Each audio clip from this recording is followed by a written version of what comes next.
So over here, this is a, let's open this with Notepad.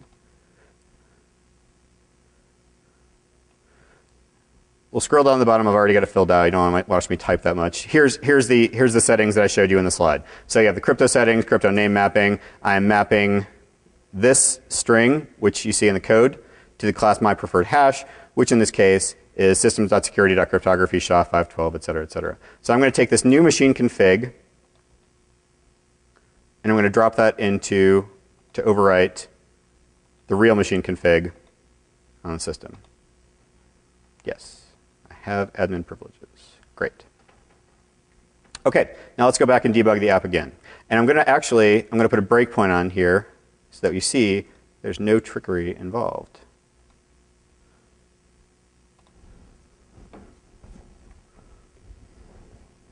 So now I want to log in again. I want to create a new user. Let's say Amy. And her email is amy@amy. And her password is foo. Create a user. The breakpoint did not hit. Did I put it at the wrong spot? Yes, I did put it at the wrong spot. Let's try that again with feeling.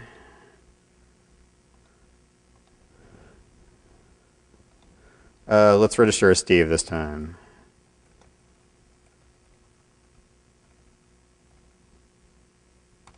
Great. Okay, so our breakpoint is hit.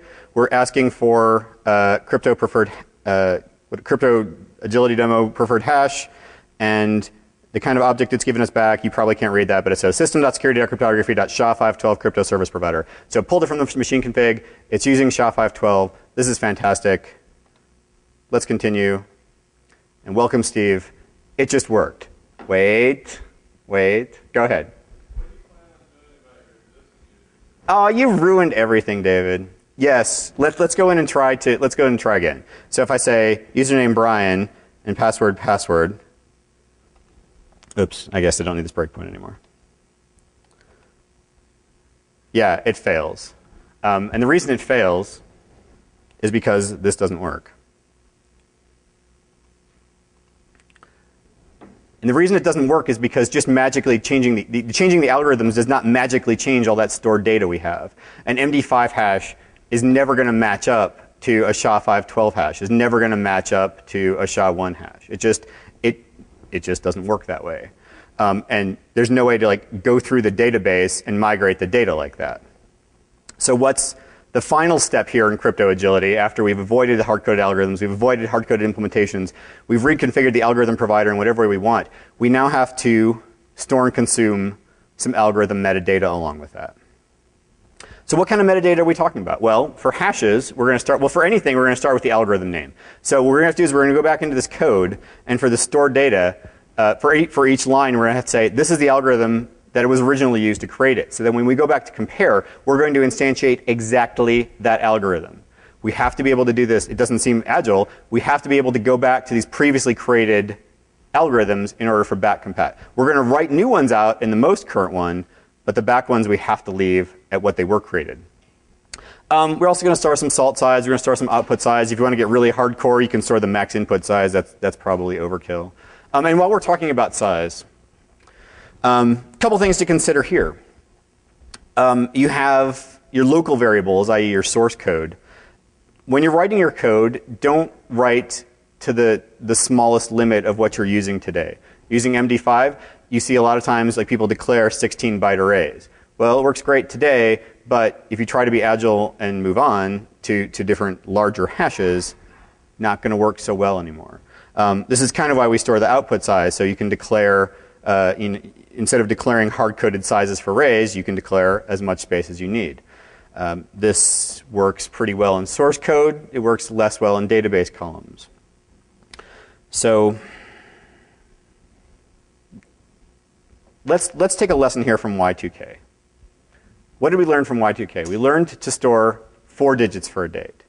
Do we now store 5 digits for a date or 6 digits for a date? No, because that would be silly. That would be overkill. None of us expect to live to the year 999,999. I expect our apps to live that long either. Allocate a little more space for your objects than you need, but don't go crazy. You want to don't store 4,000 bytes for a hash or anything like that. It's impossible for me to give a good rule of thumb, but I'll try anyway. Take the biggest thing you have today and double it. That's probably a good rule of thumb. You want to go a little bigger than that, that's fine. But again, don't get crazy. Some other metadata to think about. Symmetric encryption, you have these types of things.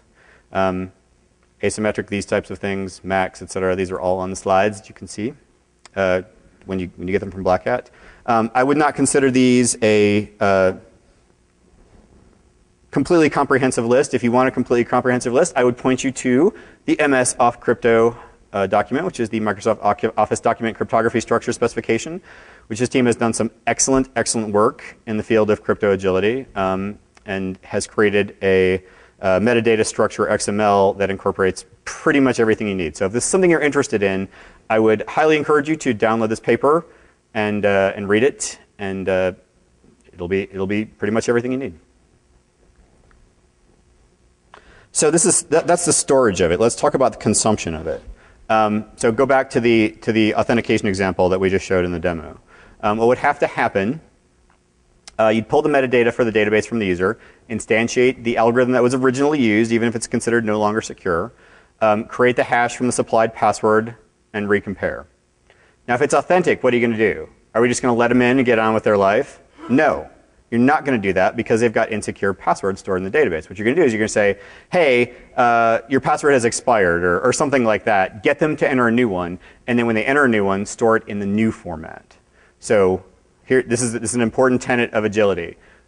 Read from all, but write to new. You don't want this kind of stale data around in your database. Also, just a brief sideline on storage considerations. This kind of thing is wasteful because when you have like all the and there's plenty of metadata here. I didn't even have room to show on this slide. You don't want to replicate this across thousands of lines in your database when probably 99.9% of it is going to be the same. You're going to basically using the same algorithm, the same key size, the same mode, the same padding, etc. So just put that all in a single line and then have it call it to an algorithm ID. You're going to save yourself a lot of space. All right, so we are wrapping up here. Oh, I told you we would talk a little bit more about some of the other frameworks. Bouncy Castle is so close to being agile. I would love someone to just go do that right now. It's got the right structure to it. It's got the right layout of the OO and the classes and the polymorphism and the encapsulation and all that. It just is missing the factory and the provider functionality. So if someone could do that, that would be really great. OpenSSL, also a really popular framework. Going to be more tough to make that agile because it's not object-oriented in a meaningful way. Same with Common Crypto. CAPI, on the other hand, can be. You could argue that it sort of is right now, but I would argue that it's not. Just on the basis of the fact that providers need to be signed by us. It's not the end of the world, but it's harder than it should be. And I also don't like algorithms being stored as ints instead of strings. If you can go to CNG at all, please do. It's just a much more agile framework. And then just quick summary. In .NET, I never want to see hard-coded crypto classes like I do all the time. Use the abstract classes in the factory pattern. For JCA, don't ever name specific providers and get instance. JCA is really good and agile by default. Like there's no equivalent in JCA of the .NET hard-coded class where you just pick a particular implementation. So I really like JCA for that. But you still do have to a couple things by not using the get instance overload and don't dynamically add providers. CNG, just like in JCA, don't name the specific implementation in crypto algorithm provider. We did talk a lot about reconfiguring global algorithm names. We did talk about that it's extremely dangerous. Use it under extreme circumstances as kind of a last resort and a temporary fix. A better way to do it is to store and consume algorithm metadata and always read all formats, but write only strong crypto. So I've got a few minutes left to answer questions if there are any. Go ahead.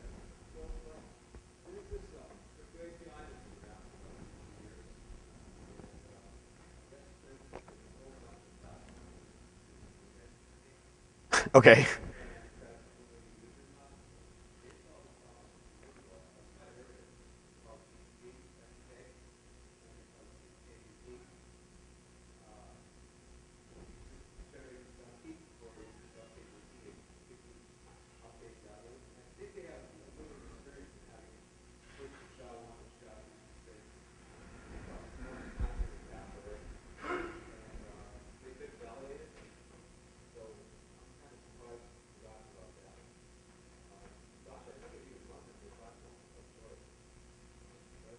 Okay, well that's all good. I'm kind of speaking from a general like. Oh, was somebody else? No. Okay. Just speaking from it from a more general perspective of the different platforms, but I'm not arguing with you.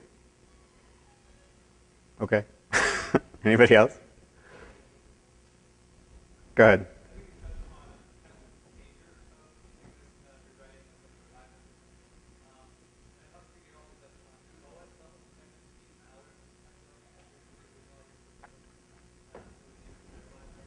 Are you talking about like if someone goes in and like edits the configurations that I was talking about?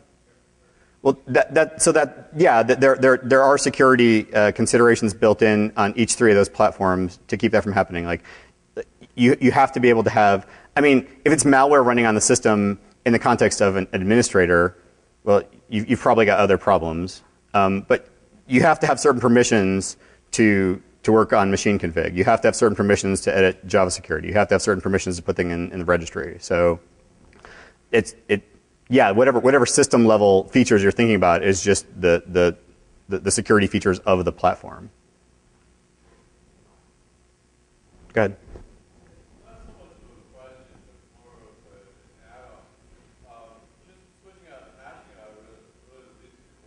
Yes, I did pick that because it was the easiest one.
I would tend to agree, but I don't want people to take away from that. There's a big debate about whether this is even possible, and I firmly come down on the side of yes, and I think it's possible with enough metadata being stored. If you define your provider in the right way, that it's encapsulated in the right way, I think it's clearly possible to store enough metadata so that you can recreate in the appropriate way.